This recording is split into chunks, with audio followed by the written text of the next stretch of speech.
God made covenant. God controlled everything to fulfill His covenant. That is the providence of God. If you go to the book of Exodus chapter 3 verse 8, God made another covenant with Moses.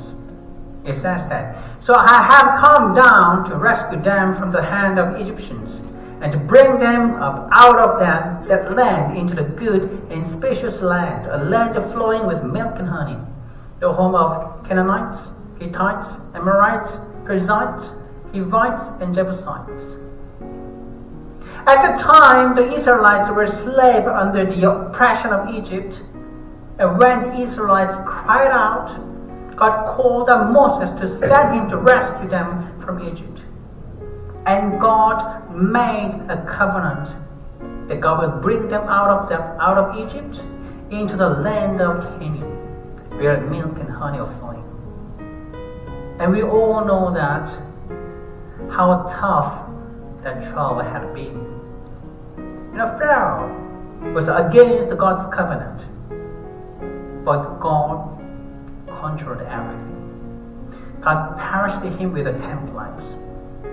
Red Sea and Pharaoh's army, they were against God's covenant, but God controlled everything. God divided waters to make the Israelites pass and made the Pharaoh's army drown. Current desert was against God's covenant, but God controlled everything.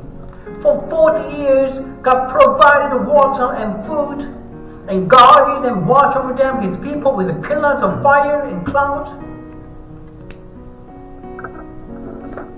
And the Israelites had sinned multiple times, and had they been against God's covenant, but again, God controlled everything.